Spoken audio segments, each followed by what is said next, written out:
him, I would be bullying him. I I might if asked I you a snatched him up. question. No, I asked you a question. Since you call me a bully, I'm not gonna go back and forth with you about whether who's the better parents. I don't give a shit what you say No. because they're my children, and I'm gonna tell you something plain and simple, like tell everybody else. You didn't give me authority to have them children. The Almighty God did. So what you say don't mean nothing to me. You can run your mouth all Again, the fuck you you want. keep making it You personal. don't matter. Yeah, you Smoke. keep making it personal because you did You it. just said I am a bully to my children. I bullied my because you are 10-year-old. talking You about said slapping them that. 10-year-olds. If anybody said that, they would Okay, be but I bullying their asked children. you. This is I you were the asked one you. talking about Okay, it. but You were I the one asked you, acting what like would you you're gonna do come around my if panel your and talk about 10-year-old slapping them 10-year-olds is all person? good. So this is what you're gonna get if if you your come to my 10-year-old panel cussed at talking about you, what slapping up would you 10-year-olds do? is all right. I don't give a You're fuck never about going. you, That's the never panel, going or to be none of this okay. shit. What I would didn't you have ask done in my you situation? volunteered this all on your own. What would you have done in my situation? Okay, listen. What would you have done? Okay.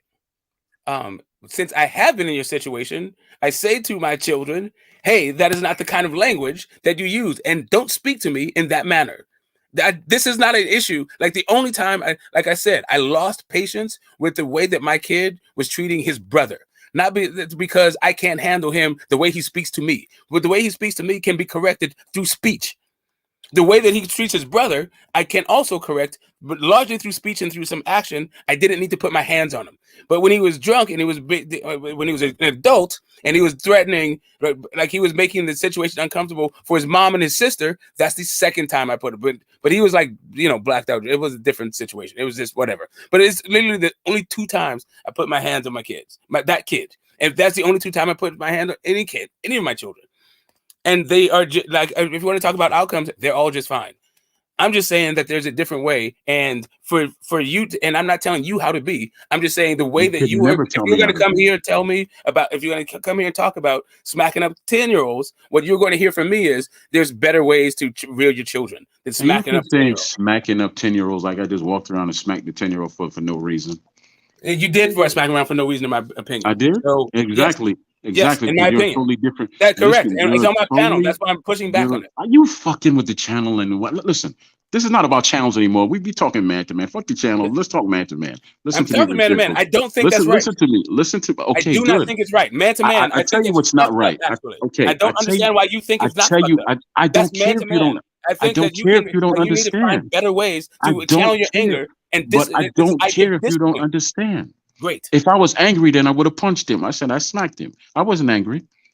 I was surprised, but I wasn't angry. If I Whatever was angry, emotion then I you would want have to punched him attach in his to it. fucking face, Smoke.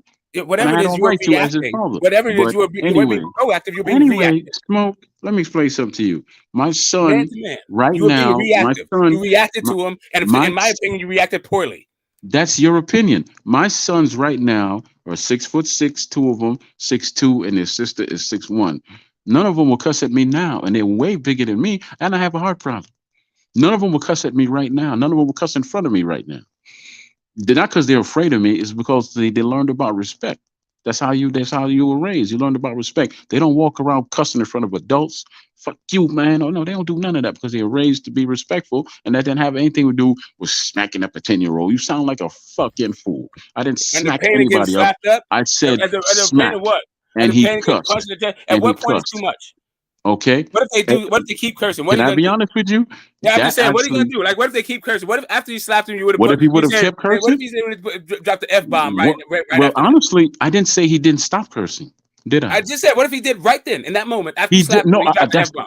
because you're not allowing me to get the facts out. Now I'm just I asking never, you, what would you have I done? You asked never. me a Okay, hypothetical. okay, go I'm ahead. asking you a hypothetical. I'm If not. he No, none of if this he is dropped a hypothetical to hypothetical, me. if he you asked me, what should you have done? What would you have done? What would I have done in your shoes? Right? Like I could understand what that means. Okay, okay, Don't but talk about okay, me.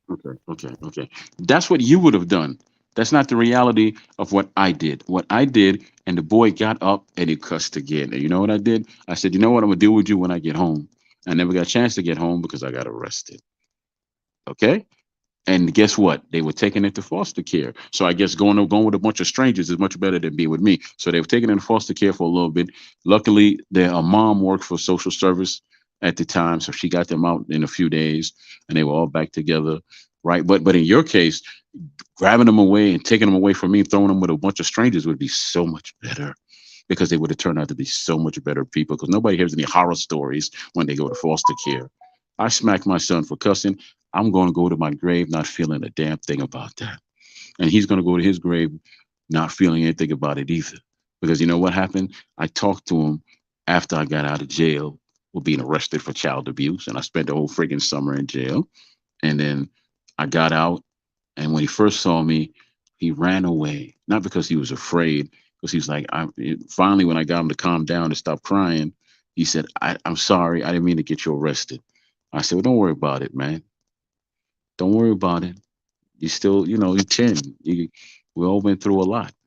You don't worry about it.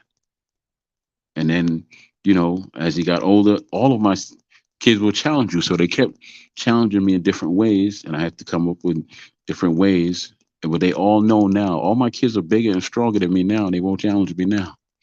So don't ever say to me that, oh, if they were this size and that side, then I wouldn't do that. Yes, I would, because they're my children, no matter how big they are. Ask them. I could get them on. I could get them on your podcast. You could ask them. None of them are afraid of me, but they respect me. Not one of my children are afraid of me, and they're all bigger than me. Not a one. So I don't know. I don't care about what you have to say. I'm fine with it. I'm fine with it. Okay, so to be afraid of you physically at this point would probably be ridiculous, right? Being afraid of you, it's not like they think you're gonna snatch them up or smack them around. And if you did smack them around, maybe you could take them, maybe you couldn't. I don't know what your kids look like. I don't know what the thing is. See, the thing about me is, yeah, if I react, if it's on attack, man, I didn't interrupt you. Okay. You just went on a complete tirade, and now it made No, I it didn't go on no all tirade. these. That's a Okay, fucking man, lie. listen. That's a lie. Hold up a second. You made a gazillion points. I can't get through 2 sentences. All I'm telling you is, regardless of how it is, how your relationship is with them is right now, which I hope is great. I'm not saying that it isn't great right now. I'm not saying they turned out to be bad people because of it. I'm not saying that you're less than a human being because of it. I am saying that this is a suboptimal way, in my opinion, to rear children, to correct behavior, to talk about. Bro, I did not interrupt you. Please stop interrupting me. And so, and like I was saying, this isn't I know that you can beat your child, and that child can grow up to be one of the most impressive people on earth, a prince of a human being. That has nothing to do with what I'm talking about. I'm saying that you can correct your child, you can discipline, you can show them the natural consequences of behavior without showing them that if they cross what you think is right or wrong, you're going to physically abuse them. That's all I'm saying. When you do that, when you cross that line, you're now crossing the line into bullying. Unless you are physically restraining them from them harming physically another person, most of the stuff that they're doing, you want to stop them from tearing up an office, not beat them up because they tore up an office. Okay, listen to me. That's actually just your opinion. Phantom, fuck you. If you want to talk to me, you come right back up here. You don't have to hide in the chat. Con Genre, if you got anything to say to me, you can say it too. Whatever. I don't need y'all to hide in the chat and talk about I'm bullying my kid. I think they agree with you, actually. I think they agree with you. They just Phantom with Troy bullies kids apparently. I'm not too sure. No, he's saying because Con asked, "What did I walk in on?" And he's saying that I'm accusing you of bullying you children. Like you're saying, that's what he's walking in on, is me accusing you of bullying kids. Okay, well, you know what? Yeah, that's exactly what you're doing. But you know what? Like I said, you can say 1,000 words, 10,000 words.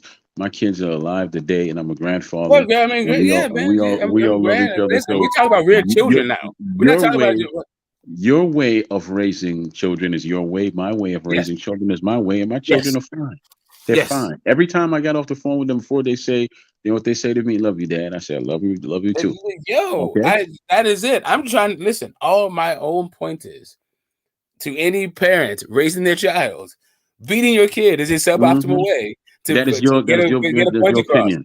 That's it. Correct. And since on this panel, just like boxing, just like politics, just like everything else, you're allowed to give your opinion, stand on it, and express your experience, all that stuff. That's what we do here. I'd say when it stops becoming an opinion, when you say that I am bullying, these are your words. I am bullying my children. When it stops becoming, when you say that, it's no longer appealing. It's you trying to tell me this is what I did. I didn't bully anyone. Every time an adult slaps a 10-year-old, it's bullying a 10-year-old. Every time an adult slaps, every single time. Unless that 10-year-old is threatening physically somebody else, then just because they're cursing at you and you don't like cursing, like kids cursing at adults, that is not an occasion to slap a kid. In my opinion, yes, I believe that is bullying. I think that you can impart that particular social norm on a kid without smacking them across the face. So instead of them cursed at me, I should wait till they put their hands on me and then smack them, right? Okay, great. If you think that you need to put your hands on You them when they put their sound hands on like you, a great. fool. Maybe you don't need to put your hands on them when they put their hands on you. But whatever it You is you feel like you sound need like to a do, fool. great. Knock yourself out. They're your kids. You All I'm sound like saying to you you is, damn right when it they my comes kids. down to correcting behavior like that, you don't Okay, necessarily need to resort to violence. Like I said, unless they're violence. private I hear violence on okay. somebody else, then you probably can solve this thing, especially if your kids love you and they think that you have their best interest in heart. You can probably talk to them and tell them what the hell's going on the really real. Well, you know what? That is your way of. I never said I didn't talk to my children. Yeah, I I never get you. said I'm that. just saying you can do I it never. with that. As a matter of fact, I said I did speak to him. I But know all I you, did. I'm saying no, you no, can do it. no. You could have But just done listen that. to me. As I'm going to keep saying to you, you're talking a lot. I'm But pretty that's sure that was you're talking 100% a lot. inappropriate. You're talking a lot, but that's your reality. The reality is that I raised a 32-year-old, a 22-year-old, a 21-year-old, an Probably because you 18-year-old, talked to him. and they could, It's probably because and you they, talked to him, and less and because you they could, slapped him. and they could actually. You don't know what happened in my I house, mean, do you you? said you talked to him. You I'm don't. just No, saying no, that you no. advocate that Fuck you talked you. to him. You don't. You don't You know said what you talked happened. to him, Listen to me. and you can I'm see gonna that tell they're you doing like I great tell because probably everybody because you else. talked to him. I'm Less gonna because you tell probably you smacked like him up I'm because gonna he's tell cursed you at like you. I'm gonna tell you Probably like I less tell because of that. Which is everybody probably what they else. told you. I do You not provided judge. for us and all this other stuff, I'm but you were going to tell heavy-handed. you like I tell Yeah, everybody I else. can hear it. I can I hear the don't justification. judge I can how hear that other it hurts you people in your raise heart their that you're children. smacking up 10-year-olds because I you will just smack can't the deal shit with out of that you. I mouth. tell you that But much. yeah, you I got it. will I'm a tell you that I will. 52-year-old, and I you tell can't you. shut me up. As a matter of fact, I can Okay. shut you up if you Matter of want it. fact, You yes, you can't can. bully me. Yes, you You can't can. smack me Oh, up. I'm I'm not bullying 10 you. years I'm old. bullying Now you. what, homie? This Now is the what, shit with homie? you. You Uncle This is the Baby. shit with Now you. you got Okay, to good, go. You got to good. listen to this. You know what? You know what? You could do all that shit. I have my children. They tell me they love me every time they talk to me. So I don't really need to have talk to you because you don't know shit. Notice I'm not bringing up what you did as a parent or nothing like that because I'm not a punk like you. I don't judge people on how they raise their children. You do what you want to do. God gave you that permission to have those children, not me. God gave me permission to get with their mother and have them children, and that's what happened. And I raised them to the best of my ability. What you think and what your beliefs are, you're entitled to that. But I wipe my ass with it and flush it because I really don't care. I'm gonna tell you the God's honest truth. Anything you say to me, I'm just gonna wash it away because I don't care. Because you know what? I have facts prove what type of man and parent I am. Because if I was a piece of shit like you said I was, then guess what? My children wouldn't love me, and for damn sure my grandkids wouldn't even know me. Okay? So keep talking your shit. You're wrong on every accord, every single one, but you talk as if you know something. And when you talk about being a bully, all my kids are 6'6", 6'2", and 6'1". They can all beat my ass right now if need be. So why aren't they? Thank you. Yeah, thought so. You fucking telling me I'm some kind of bully and carrying on and all that stuff. People like you is what get other people killed. You and your snap judgment. I'm glad you're not a judge and you're not sitting in the courthouse somewhere and wearing a robe. Because a lot of good people would be in jail based on your weak-handed, weak-wrist views. You know what I mean? They just be in jail, and for what? For what? When it comes to real abuse, you will know. So what? You didn't like your father, you didn't like your mother, or whatever, and you don't think spanking is the way to be, or whatever. That's you. That's you. We all have issues with our parents. We just have to learn how to not internalize it and turn it to you. Shit, like I said, I could call any one of my children up right now and put them on, and you could talk to them yourself since you feel like they're in need of help. They'll probably laugh at you, and then I'll just keep quiet and let's see what you do when they cuss at you.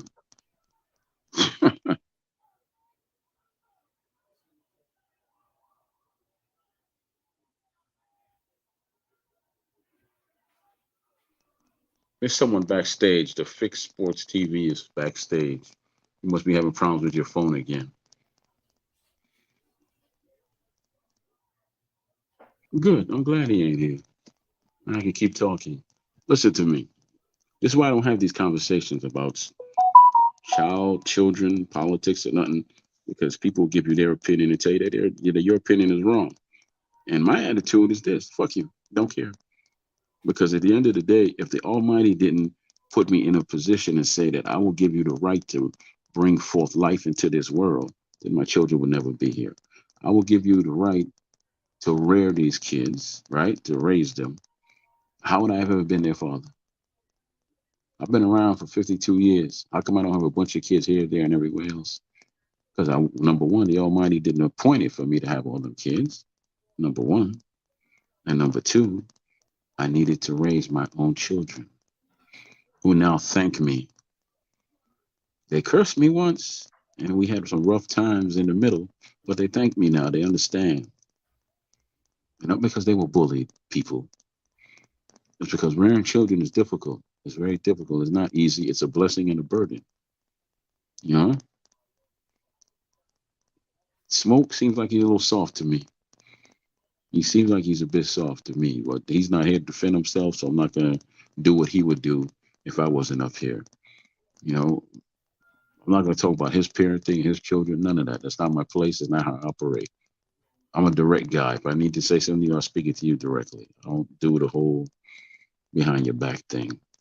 Things get lost in translation at that point. But anyway, hopefully this dude comes back. It's his show. Like he said, he could shut me up anytime he wants. And I told him, fuck you. You know, it's your show. I'm in my house. Yeah.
Oh yeah. Sorry about that.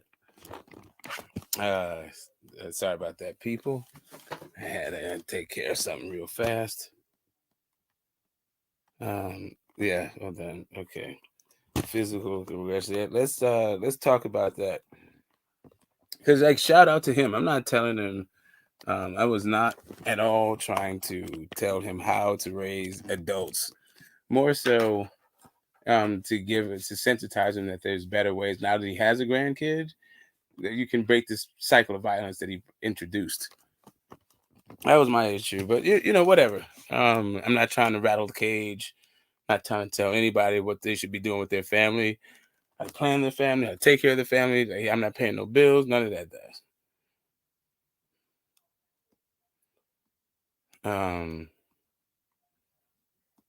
Less harm for everyone, and they will pass on to the generations. Great idea. And with that smoke, stop physically beating your kids. Bring back shaming. Okay, yeah. I mean, it's the reason they discourage physical punishment is because it sends a confusing message to kids. They are supposed to see their parents as a symbol of protection and safety, not abuse. Correct. No one judges you, Troy. Just a difference in philosophy. Exactly. Hold up. Okay, let me bring you on, Phil. Sorry. Here I come. That's my bad. I just had a thing. Let me bring you up here.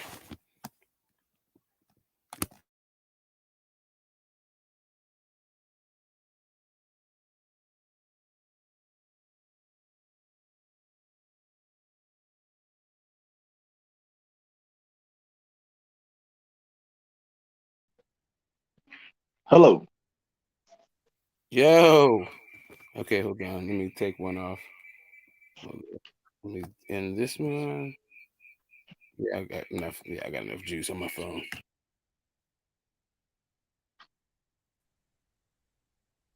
Hello. RGM, what?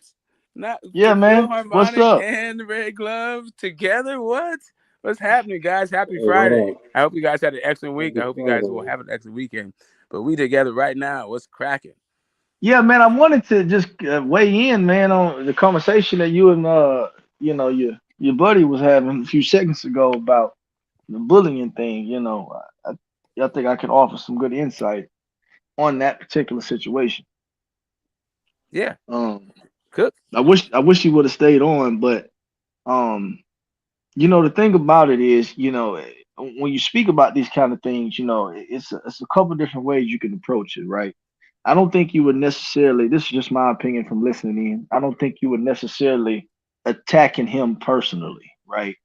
Um, but mainly so just attacking the idea of what bullying means itself, right? So just to give you just quick rundown of myself personally, Smoke, me and you talk. I used to be an educator.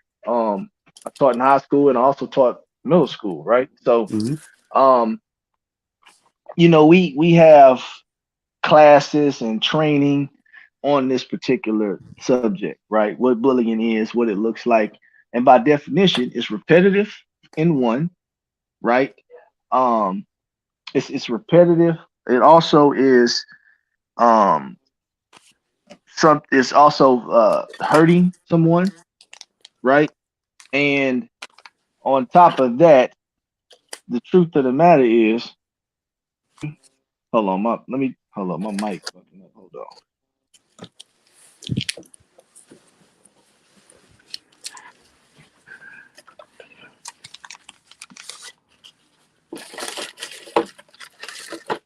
Yeah, so my bad. My mic kind of messing up. So it's repetitive for one. It's intentional.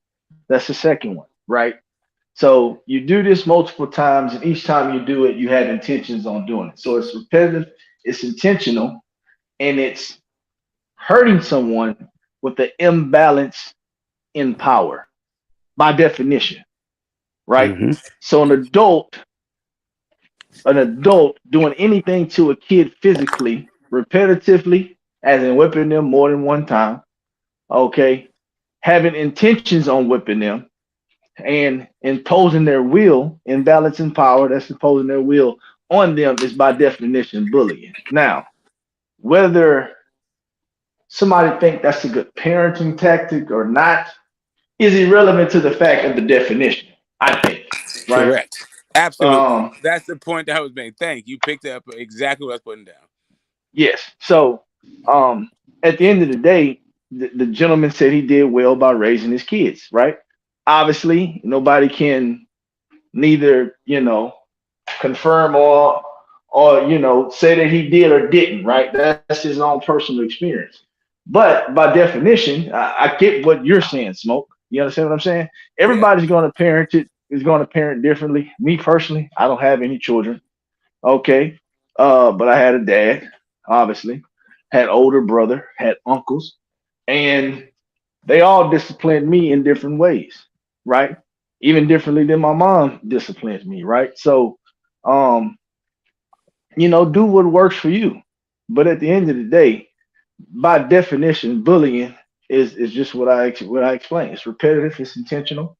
It's the hurting of another person or group of people when it's an imbalance in power, which an adult would obviously be, you know, more powerful than a 10-year-old in that case. So, but at the end of the day, bro, I think Buddy took it personal. I don't think you were personally attacking him. He said you called him a piece of shit. I didn't hear you call him a piece of shit, man. Yeah, You no, know, man, that's just Troy. He yeah, gets in his feelings. yeah, yeah. I didn't hear you do that, man. So that's not how you roll. You just gave your opinion and you feel strongly about him. I don't see the problem in it. But look, man, at the end of the day, man, both you guys, obviously, two different techniques. Both have kids that are not getting in trouble and doing great in society. So I get what he's saying, right? But at the same time, I don't think what he's saying is what you were talking about. And I end with No, that. yeah, yeah. The part about when you talk to your kids, that was the part I was talking about. You should do the part where you smack your kids. That was the part I was saying you should probably fight a different way. And there are different ways. That part right there, there's talking good thing. That's probably the instrumental thing. There's how they in that positive outcome that you're talking about. It's probably because that talking you did to them. That's my thing. And there's no way to prove it, but that's just my opinion of it, like without being there in the moment and all this stuff. But just as a general rule of thumb, I don't know how human, like just generally, like smacking up fucking bed. Yeah, whatever. It's bullying, dude. Get out of here. Hey, what's up, Red Glove? How you doing? Hey, how's it going? Chilling, Hey, man. I just wanted to let you know Tuesday I took my first exam and I passed it. So I got one more exam to go and then I got my license. The license to do, not license to kill. No, the Series 6. Oh, that's Remember? right. Oh, damn, that's right. Oh, that's what's up. That's what's up. Oh, you doing the insurance thing? No, I'm not doing insurance. It's for stocks and bonds. Oh, okay. Yeah. Yeah. I took from what I understand, the exam I took is the harder out of the two that I gotta take. So, So what you got to take the uh, 6 and what's the other one you got to take? oh no, well, once I do the 6, I got my Series 6 license. Um, Okay. like it basically enables me to, if I wanted to, I could sell mutual funds. Like, Yep. Yeah. yeah, yeah. So it's but yeah, the I took the SIE, which is everybody. They changed how it works. Like you used to just take one exam, but now what they did is they have the SIE, which everybody has to take. That's what I just took. And then from there, you can get the Series 6, the Series 7, the Series. They got a bunch of them, but my job is 63. sponsoring me for the 63 is another one. We also got a 6.5. They all enable you to do different things, but yeah, I passed my first exam. And like I said, from what I understand, the next one I got to take is easier. So I already started studying for it and everything. Because my job, they pay me to study for it. You know, which is pretty Well, sweet because some people got to do it on their own Do time. they wait a minute? Do they have you cold calling? congratulations to you, Yeah. bro. Yeah.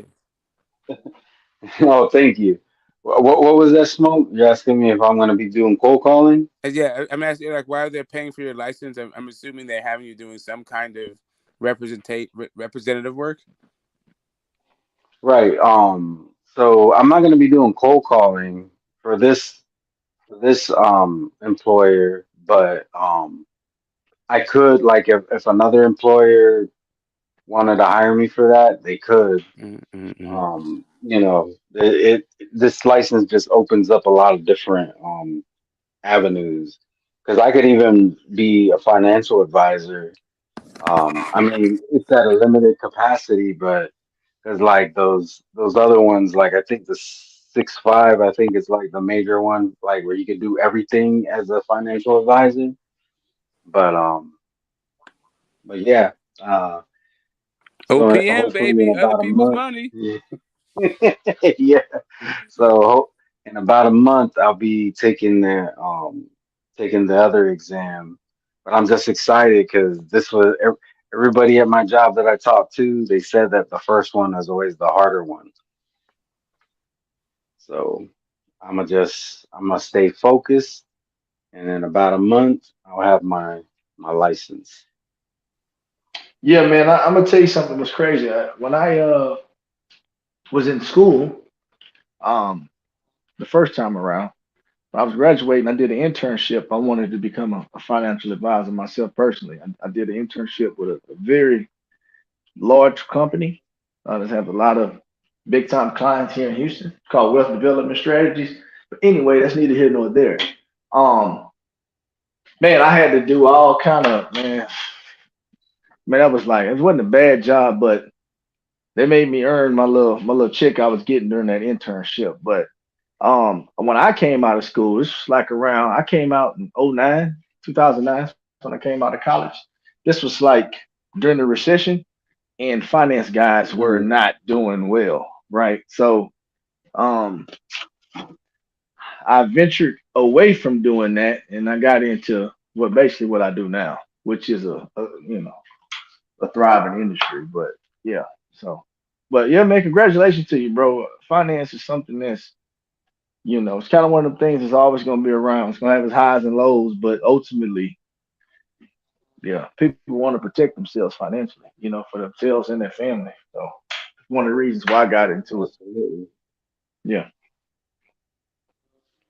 Yeah, it's definitely been a learning experience because they don't like these exams. They ain't like straightforward. There's a lot of reading in between the lines, a lot of trickery. So yeah, but I mean, I'm blessed because I passed it the first try. My manager, she had to retake it. She didn't even pass it on the first try, so I felt real good after I after I passed it. I took it on Tuesday, and yeah, I'm excited for what's ahead. But yeah, you're right.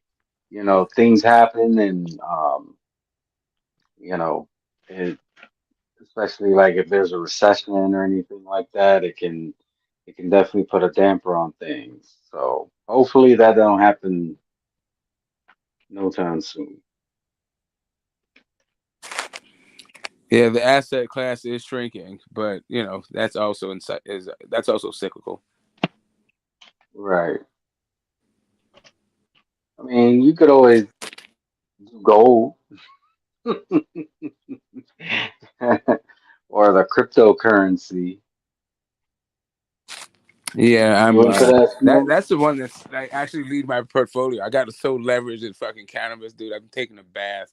I've been taking a bath for like 3 years off this shit, for real. Anyway, whatever. It is what it is. Cool. So, just out of curiosity, how long would you have had to do the internship before you got like, moved to that next level? I did it for the summer. So I did a summer internship. And this is the thing, I had like a fast track kind of deal because my aunt was like the COO of the company, CEO or COO, one of them. Mm. I don't remember which one it was. So I kind of had an opportunity to kind of fast track in. Um, you know, it just I didn't have to go through the same thing everybody else went through. Let me just say that, right? Because most of the time internships Mm, aren't paid. You know what I'm saying? right. Especially when you get to a company like that. I'm talking about this company, you know, moves around. I forgot how much it was when I was there, but somewhere, but it was over $1 billion worth of uh like assets and shit that they were constantly always moving around. They got like clients like I don't know if you know who Jay Prince is, the Knowles, Yeah, I know who Jay Prince is. yeah, those guys, right? Um so anyway, long story short, I did the internship for a summer, but technically speaking, the internship probably would have lasted a full probably 6 to 8 months, technically speaking, if I would have did it Okay. yeah. I was just But curious. yeah, it was cool, man. You know, I liked it. Um this is the biggest thing I took away from that, right? It's not what you know, it's always about who you know. And Hmm. my from my own personal experience, I think relationships is more valuable